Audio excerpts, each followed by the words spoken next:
Today we start 10th standard first chapter history. History का first chapter start करेंगे आज हम लोग।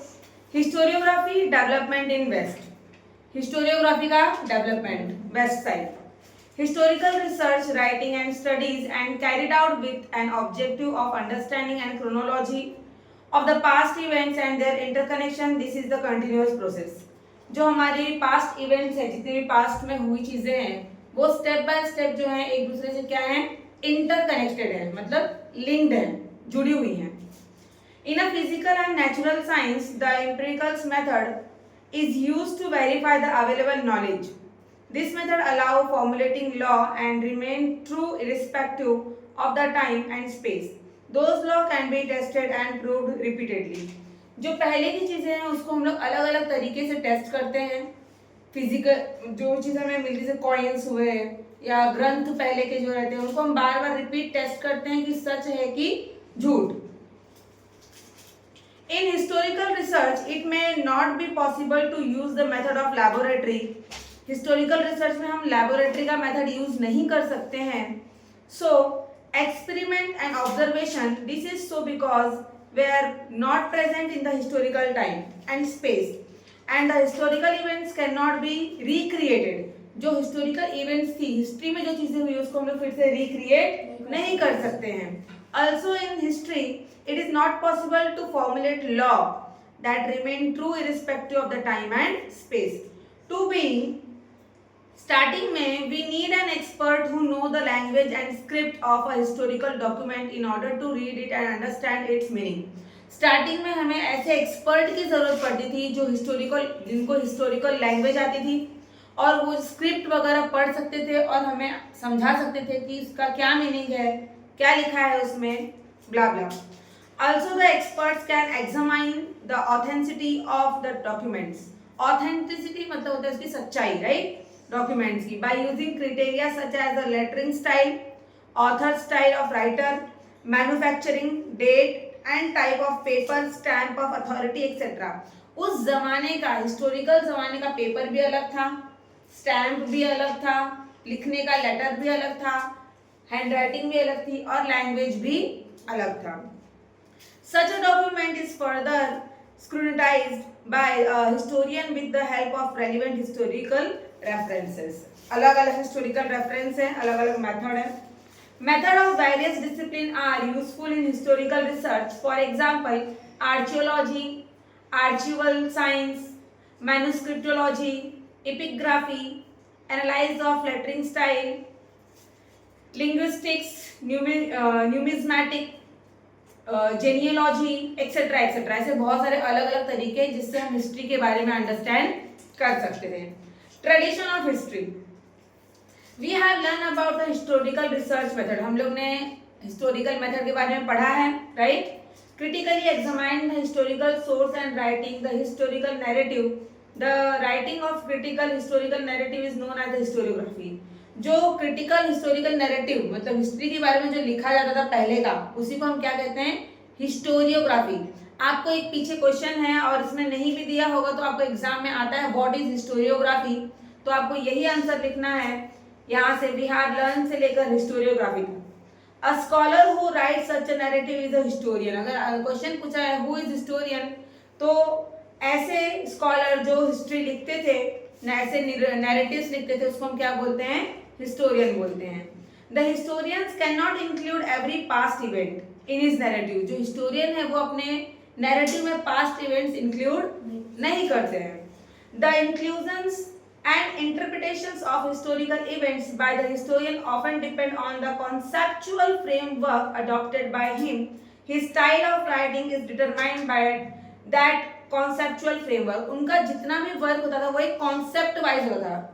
एक एक कॉन्सेप्ट को लेते थे, उसको क्लियर करते थे, प्रॉपर फ्रेम करते थे, मतलब कि बनाते थे और साइड करते थे, फिर सेकेंड टॉपिक उठाते थे, उसका कॉन्सेप्ट क्लियर करते थे और साइड करते थे। ये नहीं कि एक में खिचड़ी पकाते, नहीं, सब कुछ प्रॉपर करते थे। The tradition of writing historical narrative that is historiography. इसी को क्या कहते हैं हम, historiography. Was not prevalent in the ancient societies of the world. However, that does not mean that they were not aware of historical time or were not eager to know about it. अगर मतलब क्या होता है, किसी चीज के लिए एकदम उत्सुक रहना, कि करना ही करना है, एगरली, एकदम दिल से होना ही चाहिए, एकदम उस चीज के लिए बोलते हैं ना उत्साहित, मतलब एकदम बोलते नशा टाइप हो जाना, करना है मुझे, करना ही करना है ऐसा। तो पहले के लोगों को ऐसा नहीं कि पता नहीं था, वो लोग अवेयर नहीं थे, या आज के लोग अवेयर नहीं है, हम कर सकते हैं। और हिस्ट्री जानना बहुत अच्छी बात है, हिस्ट्री सबको पता ही होना चाहिए कि हमारी हिस्ट्री क्या है क्या नहीं है, उसमें क्या क्या चेंजेस आए हैं, या क्या क्या हो रहा है, पास्ट में क्या हो चुका है, फ्यूचर में क्या हो सकता है, ये सारी चीजें हमें पता होनी चाहिए। So ancient people also felt the need of passing on the stories of the life and valor of the ancestors. Ancestor मतलब हमारे पूर्वज, जो हमारे पहले के लोग थे, पूर्वज थे, उन्होंने क्या किया, क्या क्या हो, सब पता करने की उनको भी जरूरत थी। तो the next generation, ancient communities all over the world used various means like a cave painting, story telling, singing songs, ballads etcetera for this purpose.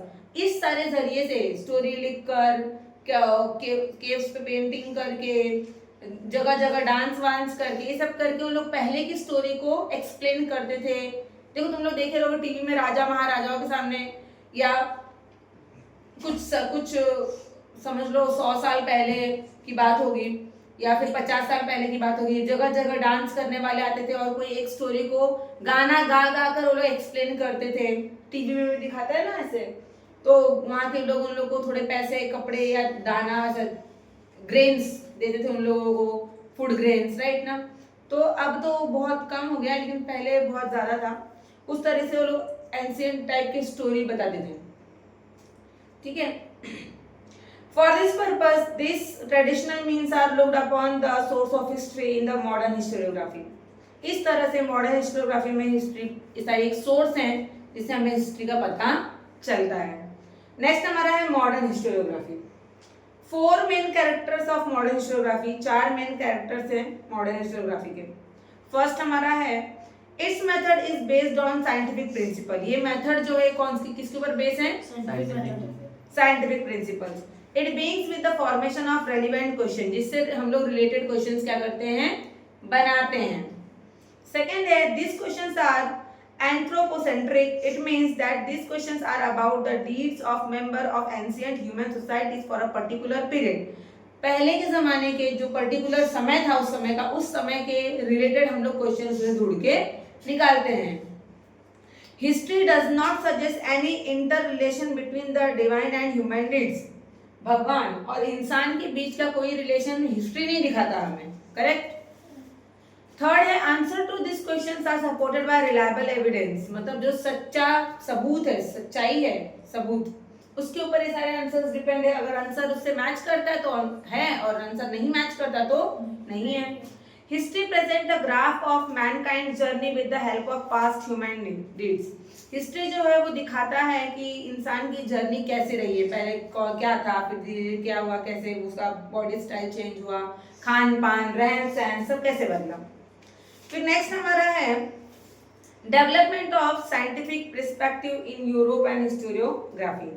Till the 18th century Europe had achieve a remarkable progress in the field of philosophy and science. Europe ने बहुत अच्छा progress पा लिया था, 2 field, कौन सी field में, philosophy में और साइंस में। Scholars by then had come to believe in the possibility of studying the social and historical truth by applying scientific method. Scientific method apply करके जो स्कॉलर्स थे वो हिस्ट्री के बारे में ट्रुथ जानने की पूरी कोशिश करते थे।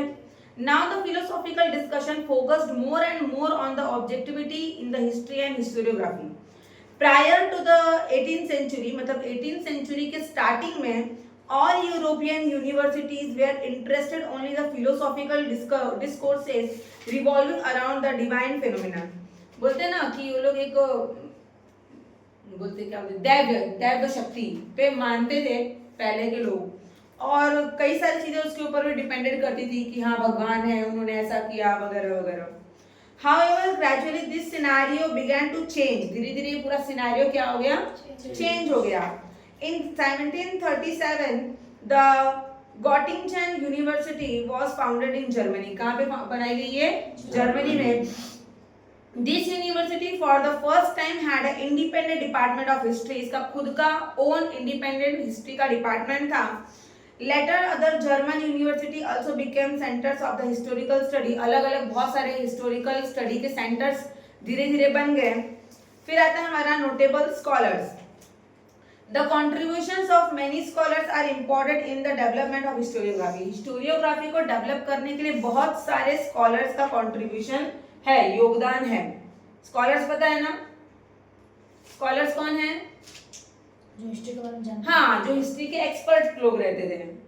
Let us have a look at the contribution of few notable scholar, कुछ नामचीन लोगों के नाम यहाँ पे बताए गए हैं, जैसे कि Rene Descartes, Voltaire, George William Friedrich Hegel, right, Leopold von Ranke, Karl Marx, Annales, फिर आगे अलग अलग है। यस, तो फर्स्ट हमारा है रेने डेस्कार्ट्स, 1596, रेने डेस्कार्ट्स का बॉर्न हुए थे ये 1596 को और डेथ हुई थी 1650 को। कब हुई थी? 1650। Yes, Rene Descartes was the foremost among scholars who insist on verifying the reliability of historical documents by examining them. इन्होंने बहुत ज्यादा फोर्स डाला था कि भाई इसको एग्जामाइन करो और हिस्ट्री के बारे में सच्चाई को जानो कि सच्चाई क्या है हिस्ट्री की। Among the rules given by him in his book, इनकी एक बुक है डिस्कोर्स ऑन द मेथड, क्या नाम है उसका? Discourse on the method. The following is supposed to have a great impact on the scientific method of research, और इसका बहुत अच्छा असर पड़ा। Never to accept anything for true till all grounds of doubt are excluded, जब तक पूरी तरह से हमारी जो शंका है, जो हमारे अंदर एक रहता है ना कि सच है कि झूठ, तो जब तक पूरी तरह की सच्चाई साबित नहीं हो जाएगी तब तक हम लोग एक्सेप्ट नहीं कर सकते हैं। फिर सेकेंड हमारे आते हैं नोटेबल स्कॉलर्स में वॉल्टेयर। इनका बॉर्न हुआ था 1694 and death 1778। Voltaire's original name क्या था उनका? फ्रैंकोइस मारी एरोट, क्या नाम था? Francois Marie Arouet. He was a French, ये फ्रेंच के थे रहिवासी, राइट, रेजिडेंशियल थे वहां के। He open that along with objective truth and chronology of the historical events considering social tradition, trade, economy, agriculture etcetera, किसको कंसिडर करते थे? सामाजिक जो ट्रेडिशंस रहते हैं, फिर हमारे व्यापार, हमारे आर्थिक चीजें, एग्रीकल्चर से जुड़ी हुई चीजें, खेती बाड़ी, राइट, और बहुत सारी। Was also equally important in historiography, इन सब का इनका कहना था इन सारी चीजों का भी हमारी हिस्ट्री में इक्वल इम्पोर्टेंस होना चाहिए। सिर्फ इंसानों, सिर्फ राजाओं, सिर्फ लड़ाइयां ही नहीं, बल्कि ये सारी चीजें भी तो हिस्ट्री में थी, तो इनकी इंपॉर्टेंस कहाँ है? करेक्ट, इनके बारे में कौन सोचेगा? So it gave rise to the thought that understanding all aspects of human life, aspects मतलब पहलू, मानवीय जीवन के हर पहलू को, हिस्ट्री के हर पहलू को सोचा जाए। Important for a history writing, जब हम हिस्ट्री राइटिंग कर रहे हो तो सारी चीजों को सोचकर तब हिस्ट्री लिखे। Thus it is said that the Voltaire was the founder of modern historiography, इसीलिए कहा जाता है कि वॉल्टेयर जो है वो मॉडर्न हिस्टोरियोग्राफी के फाउंडर हैं। ये भी आपको क्वेश्चन है बैक साइड में। जॉर्ज, नेक्स्ट हमारे हैं जॉर्ज विलहेल्म फ्रेडरिच हेगल। इनका बॉर्न हुआ था 1770 में, डेथ हुई थी 1831 में, right. Hegel was a German philosopher, ये जर्मन के फिलोसोफर थे। He insisted that the historical reality should be present in a logical manner. Historical reality should be present, हमें present करना चाहिए एक logical manner में, correct? To him, the timeline of historical events was indicative of progress. किस तरह से हम progress की तरफ बढ़ रहे हैं उसको indicate करो। He also thought that the presentation of history is bound to change over time as a new evidence would come forth. With Hegel's philosophy, many scholars were convinced that historical methods were not for lesser quality, तो they differ from scientific method. और इनसे कई सारे scholar सहमत थे कि हाँ आप सही हो, हिस्ट्री को भी बहुत अच्छे ढंग से पेश करना चाहिए, प्रेजेंट करना चाहिए, तो सबके लिए अच्छा रहेगा। The collection of his lectures and articles is published in a book. इनके लेक्चर्स और आर्टिकल्स पब्लिश हुए एक बुक में, जिस बुक का नाम था इनसाइक्लोपीडिया ऑफ फिलोसॉफिकल साइंस। क्या नाम था? Encyclopedia of Philosophical Science. All his books, Reason in History is well known. इनकी एक और बुक थी रीजन इन हिस्ट्री और बहुत जानी मानी बुक थी. क्लियर. नेक्स्ट हमारे आते हैं लियोपोल्ड वॉन रैंके. इनका बॉर्न हुआ था 1795 में और इनकी डेथ हुई थी 1886 में. Historiography of the 19th century was greatly influenced by thoughts of Leopold Ranke of Berlin University. Leopold Ranke von Ranke जो थे वो कहाँ से थे? Berlin University. और इनकी सोच का बहुत अच्छा असर पड़ा था सभी के ऊपर. So he spoke about the critical method of historical research. ये अलग अलग मेथड के ऊपर बोलते थे हिस्ट्री के. He put emphasis मतलब important on the utmost importance of information gathered through original documents. इनका कहना था कि जो ओरिजिनल डॉक्यूमेंट्स है उससे सारे इंफॉर्मेशन कलेक्ट किया जाए, फिर सच और झूठ का पता लगाया जाए और सच का पता लगाते थे. He also stated that all types of documents associated with a historical event need to examine with the greatest care. बहुत ही सावधानी के साथ हमें हिस्ट्री का पता लगाना चाहिए. He believed that with his method it was possible to reach the historical truth. उनको विश्वास था कि उनके मेथड से हम इतिहास की सच्चाई तक पहुंच जाएंगे. He criticized imaginative narration of history. Collection of his articles in published 2 books. इनकी भी 2 बुक्स थी, उसमें ये पब्लिश हुआ था इनका सारी चीजें. The Theory and the Practice of History and The Secret of World History. ये 2 बुक इनकी थी. कौन कौन सी थी? The Theory and Practice of History. Second, The Secret of World History. yes, The Secret of World History. Next हमारे आते हैं Karl Marx. कौन आता है? कार्ल मार्क्स का बॉर्न हुआ था 1818 में एंड डेथ हुई थी 1883 में. In the later half of 19th century मतलब 19वीं शताब्दी के आधे में, half century, new school of thought arose keeping a view the new thesis formulated by Karl Marx. thesis और antithesis पता है ना आपको? thesis मतलब पॉजिटिव, antithesis मतलब negative. is it true, false, good, bad. तो उन्होंने thesis चीजें निकाली, thesis formulate किया था. According to Karl Marx, history was not about abstract idea. history जो है इनके हिसाब से इतिहास हमारी सोच नहीं है. इतिहास को सिर्फ हम सोच के बलबूते पर नहीं लिख सकते कि हाँ हमें लगता है, हमें ऐसा लगता है, ऐसा लगने के ऊपर हम इतिहास नहीं जा सकते हैं. करेक्ट. हमें उसके लिए रियलिटी जाननी पड़ेगी. जब तक रियलिटी पता नहीं चलेगी तब तक हम हिस्ट्री को लिख नहीं सकते. So it was about living people. जो वहाँ लोग जो रहते थे, human relationship shaped by the fundamental needs of people and ownership as well as nature of the prevalent means of production to meet those needs. The accessibility of these means to different strata of the society may not be equal. This inequality caused a division of society into class. जो पहले की असमानताएं हैं वही हम लोगों को बांट देती हैं. करेक्ट? राइट ना? कि क्या पहले सच झूठ हम पता नहीं लगाते हैं अपनी सोच के हिसाब से. नहीं, उनको अलग रखना है, उनको साथ रखना है. पहले ही सोच हमारी खराब हो जाती है. Leading to this class struggle. और ये जो क्लास है, छोटी क्लास, बड़ी क्लास, अपर, मीडियम, लोअर, वो स्ट्रगल की वजह से according to Marx human history is the history of class struggle. क्या इन्होंने क्या कह दिया? ह्यूमन हिस्ट्री क्या है? एक क्लास स्ट्रगल है. At the class that owns means of production economically exploits. मतलब सबको क्या किया जाता था? पैसे के लिए शोषण किया जाता था उनका, हनन किया जाता था उनका. So the rest of the classes. Das Kapital treatise written by him, a most referred book all over the world. ये दास कैपिटल बुक का नाम है जो किसके द्वारा दिया गया है? कार्ल मार्क्स के द्वारा.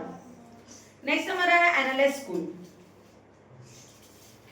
At the onset of the 20th century, a new school of historiography arose in France, which is known as the Analyst School. 20th century में इस स्कूल का स्टार्टअप हुआ जिसका क्या नाम दिया गया? Analyst School.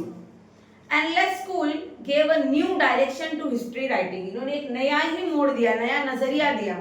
It was recognized now that history is not only about political events, kings, great leaders, and accordingly about politics, diplomacy and wars, but also इनके हिसाब से जो हिस्ट्री है, इस स्कूल के हिसाब से हिस्ट्री जो है वो सिर्फ राजनीतिक, राजा, महान नेता और इन सब के बारे में सिर्फ नहीं है बल्कि about climate, about local people, about agriculture, about trade, about technology, means of communication, social division, their collective psychology, इन सब के बारे में हिस्ट्री होनी चाहिए और हमें सबके बारे में पता करना चाहिए।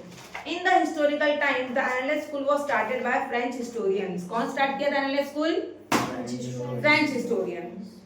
नेक्स्ट हमारा आता है फेमिनिस्ट हिस्टोरियोग्राफी। फेमिनिस्ट मतलब स्त्रीवादी इतिहास लेखन, हिंदी में कहते हैं स्त्रीवादी इतिहास लेखन। क्या कहते हैं? स्त्रीवादी इतिहास लेखन। Feminist historiography means the restructuring of the history from the perspective of women. अब औरतों के नजरिए से इतिहास क्या होगा, औरतों के लिए इतिहास में क्या जगह थी, क्या कहा गया था, वो सारी चीजें हम देखेंगे। The writing of Simone de Beauvoir help is in establishing, नाम दिया है Simone, okay, Simone de Beauvoir, help in establishing a fundamental of feminism. She was French, वो कौन थी? नाम लेडीज का जो फ्रेंच की थी। The feminist historiography emphasizes not only the inclusion of women in the history but also the rethinking of the male dominant perspective of history. ये सिर्फ औरतों के बारे में नहीं बल्कि आदमियों की सोच क्या थी उस समय और उनके हिसाब से फिर से हमें सोचने की जरूरत है औरतों के बारे में और लिखने की भी जरूरत है कि क्या होना चाहिए और क्या नहीं होना चाहिए।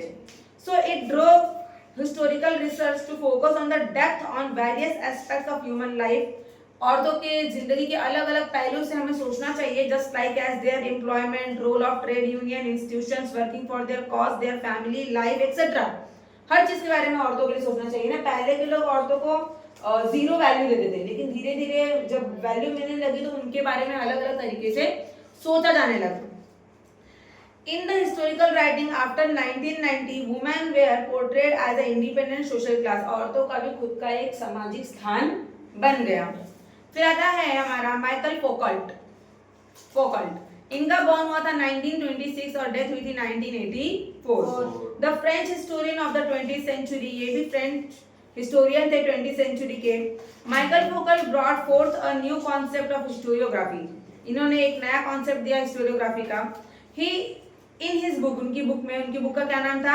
आर्चियोलॉजी ऑफ नॉलेज। क्या नाम था? Archaeology of knowledge. किसने ये बुक लिखी है archaeology of knowledge? Foucault not Foucault. Okay. Argued that the prevailing practice of arranging historical events in a chronological order is not right. उनके हिसाब से जो chronological order लगाया गया था वो सही नहीं है। He drew attention to the fact that archaeology does not strive to reach the ultimate historical truth but attempt to explain various transitions in the past. Foucault felt explaining the transition in history is more important. He called his method of the archaeology of knowledge. उनके हिसाब से फिर से history के बारे में जानना, सच जानना जरूरी था और उन्होंने जो बुक लिखी उनके हिसाब से जो हिस्ट्री की सच्चाई थी उसका बुक का नाम था archaeology of knowledge. Foucault subjected the so far acknowledged areas by historians such as the psychological disorder, science of medicine, person administration, etc. historical analysis. बहुत सारे उन्होंने स्टडी की, एनालाइज किया चीजों को। Thus the scope of historiography kept continuous बढ़ता गया। Writing of history of various subjects like literature, architecture, sculpture, drawing, painting, music, dance, drama, film, television, etc. came into practice. ये सारी चीजें हमारी हिस्ट्री में प्रैक्टिस के लिए आई। सो इसी के साथ आपका चैप्टर 1 फिनिश होता है। ऐसे क्वेश्चन आंसर है वो आपको करना है, लर्न करना है, क्योंकि अब 10 स्टार्ट हो गया है। थोड़ा फोकस करो स्टडी पे। Okay, thank you so much.